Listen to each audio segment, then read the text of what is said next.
Welcome to the Growing People podcast. I'm John Losey, and today we have a special guest. Jarrod Murrieta is a director at a large insurance organization in the United States, and I wanted to invite him to talk about why did he get involved in insurance and what drew him to leadership. So, Jarrod, welcome to Growing People. Thank you, John. I appreciate it. I'm really excited to be here. Yeah. Well, we're happy to have you. And we've talked a lot in the past. So you've always intrigued me in the path that you got here and what you're currently doing. What are you currently doing for this insurance company?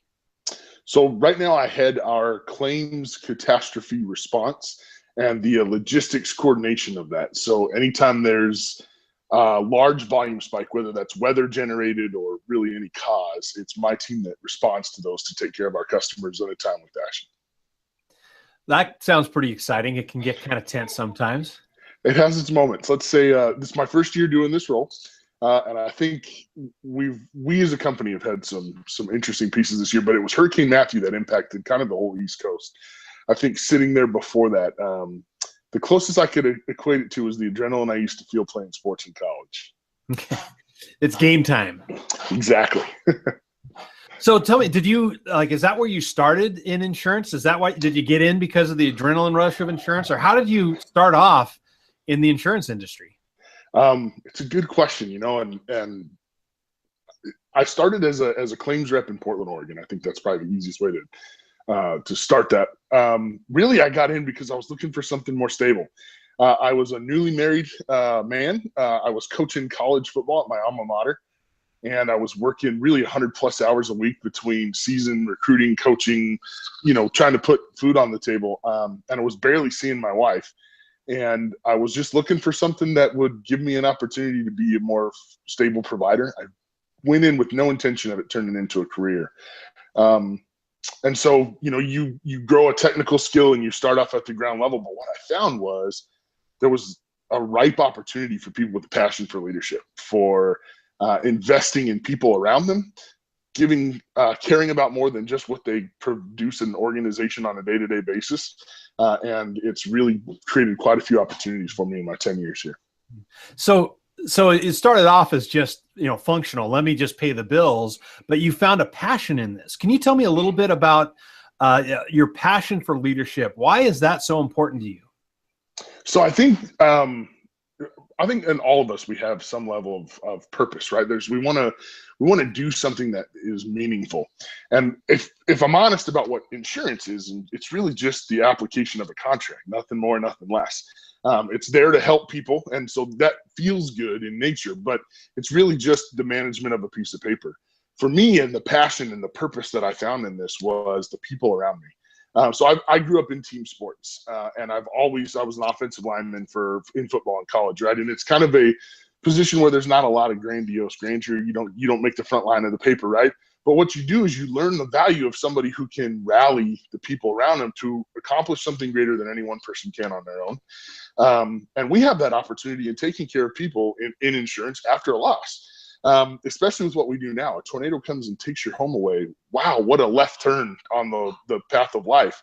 And I have the ability now to influence how people who are going to take care of that customer feel about their own lives. And so what I found was you could connect with human beings and you could help drive a purpose for what they're attached to, but still being very authentic about what we do, which is insurance. And it created an opportunity for me to really see an impact on their lives beyond just what happened in those 40-hour work weeks or whatever the work week was, right? I knew that if we treated them with respect, if we treated them with dignity, if we valued them as human beings, we valued their hopes and dreams, goals, the purpose that they're looking for, what we would get in return would not only benefit the company, but they're going to go home and be good in their community, right? That's how I felt when I had great coaches. Just to be specific, you're talking about the employees and not the customers. Yes, I'm talking about our employees. Certainly, I want to take care of our customers, and I really value them. And I don't want to understate that piece of it at all. It really is such a cultural piece of what we're building in our organization. But for me, it's really about our employees. It's the team that I belong to, right? So I mentioned my history with team sports, and that's where my passion is mm-hmm. Those folks who work for me. I have the opportunity to influence their 40-hour work week, how they feel, how they feel respected, what they do, and the impact that it has, and the value that we place on it. And I can influence that in a way where they have then into a community, into other lives, to their wives, to their kids, to their brothers and sisters, to the church that they belong to. And think about it, how much time they spend at work. It's the majority of their week, right? All of that, if they walk out of there with a positive feeling cared about as a human being, feeling valued, they go put that back out into the world, right? And that for me was the connection is I care about people. I love leading people. I love investing in them and seeing them accomplish hopes and dreams. And we can do that in an organization like this in a way that has a huge impact on a community too. So from your perspective, leadership, if you want to care for the customer as a leader, you got to care for the people, for your employees. And ultimately that's the best way that you can service the customers. Am I reading you right? Absolutely. As always, you say it just a little more eloquently than I, but yes, it all starts there, right? So the foundation of how I value myself as a leader is 1, to lead by example, and 2, the most important asset I have is my people. Anything I buy is instantly worth less than it was the second I bought it.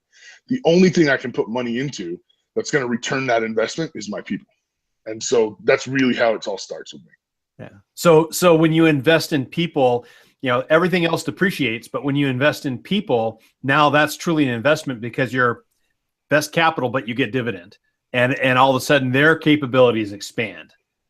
Exactly. And they start to influence people around them. And I think, it's kind of like the relationship you and I've built around coaching and how much not only did it change my perspective and some of the style and how I led organizationally, but it influenced how I was at home too, right? I became a better listener. I started to frame things more accurately.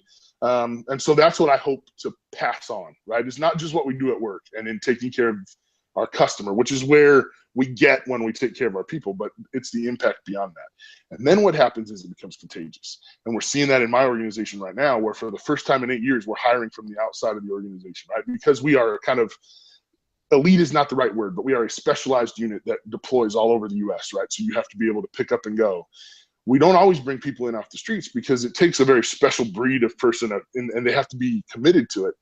But what we found is there were so many people knocking on the door because what they saw their buddy was engaged in was contagious. Mm-hmm. All we had to do was open it a crack, and we had all kinds of people who wanted to come play with us, right? And that's an exciting feeling too, because it's the culture we're building and not some hype, or it's not something that's just driven by money. It's I can make a good living. I can feel that adrenaline rush. Oh, and by the way, my buddy loves working there. I want to go get a taste of that. So you've created a magnetic esprit de corps that people look at the people who are working with you and for you, and they're saying, man, I want a part of that. I know that this is a difficult job, but it's going to be worth it to be in that culture. Absolutely. And I think that's why, really, is software development any sexier than insurance? I don't think so, but we hear about things like Google, and you hear about some of those large companies and the cultures that they build and how people flock to it. I don't know that we couldn't do the same thing in any industry, but I really do believe it's about understanding your workforce, shifting to what they need, and at the end of the day, authenticity and caring about human beings.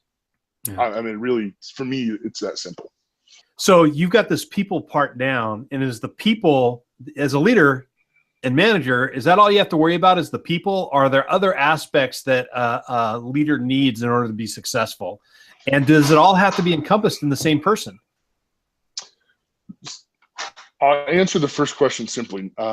Yes, there is more that it takes than just caring about your people, right? The second part really leads us into a great discussion, which is, no, it doesn't have to be all encompassed in the same person. There are pieces about who I am and my style that create gaps in my totality of a leader, right? In my being that holistic leader. So what I do is I look for great people to fill those, right? When you build your team and you assemble your team. And so we talk about diversity of thought and how important that is in a workplace and helping people feel valued. And I think that's something that I look for when I try to establish my team.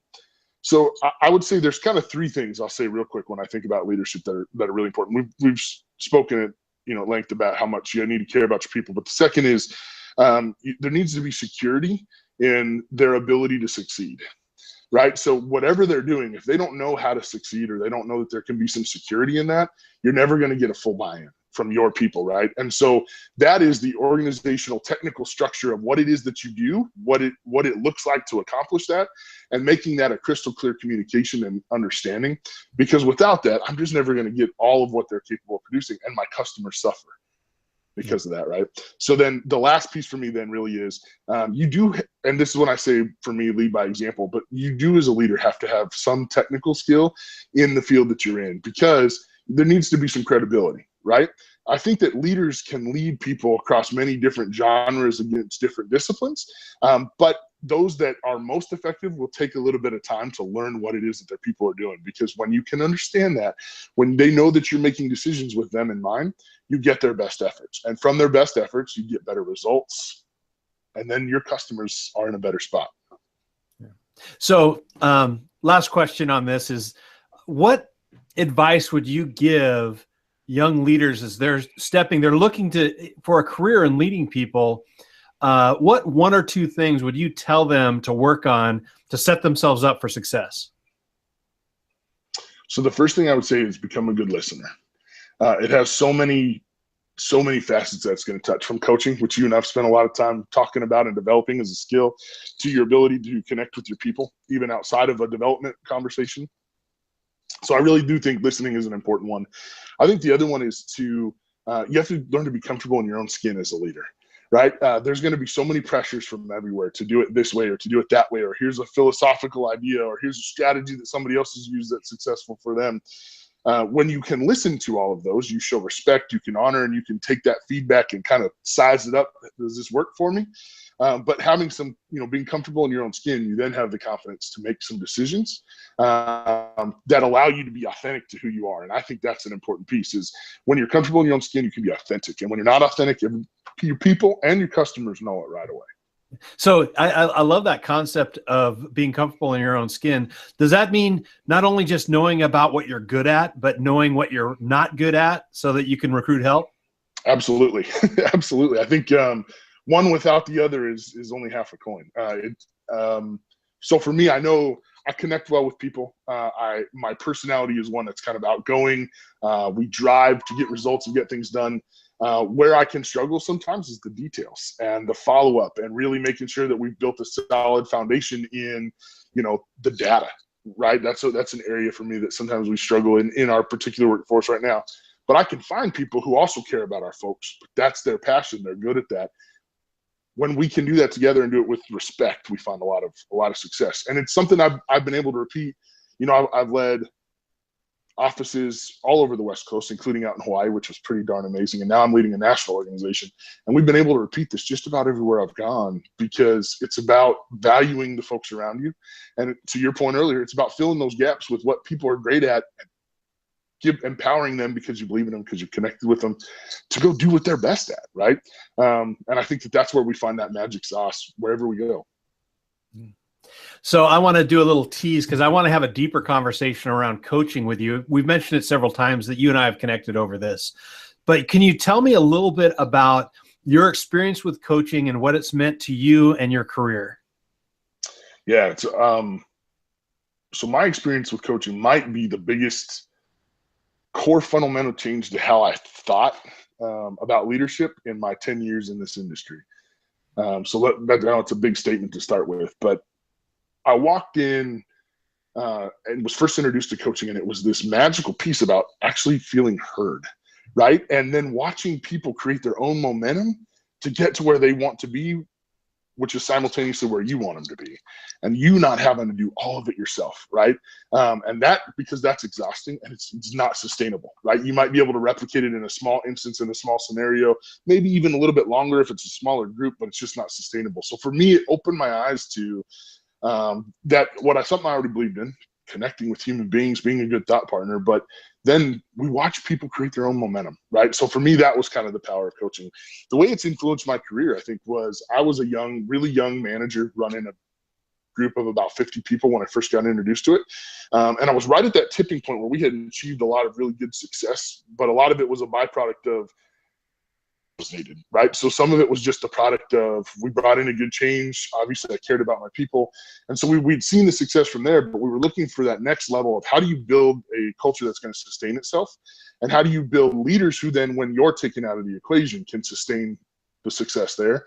And that was where coaching opened the door for me, because it gave me insight to developing direct reports, both of which are now managers elsewhere at the time. So the two that I think we were working with most closely at the time. And we're seeing this situation now in that office where they've continued to see success, and I haven't been there in 5 years. And that's really because we started to put in this piece of, we know how to solve these problems with a model. It really doesn't matter what model it is, but a model that gave us the ability to have a conversation, to build some commitment around what we wanted to accomplish, get to that accurately, and then the momentum was all those that wanted to improve, instead of being told to, I wanted to. And such a different world. I think Fred Harburg said in his book, when we talked about coaching, right? So Fred says, without a compelling destination, your frame is meaningless, right? So without knowing where you want to go and it meaning something to you, it's all just a lot of effort that isn't really going to produce a whole lot of outcome. And so for me, when you go back to, when you care about your people because you care about your customers, you can find a compelling destination that they're willing to buy into to get to where you want them to be and where they want to be simultaneously. Yeah, I want to talk more with you about that. So we're going to have you come on, and we'll do a deep dive into coaching, how you see it, how you've done it, and maybe get some good stories about it, the good, the bad, and the ugly on it. But that's all we have time for right now. Jarrod, thank you so much for carving out a little time to talk to us all about why you lead. I appreciate you having me here, John. Really enjoyed it. Thank you, sir. Yeah, so until next time, thanks a lot, Jay. Bye, guys.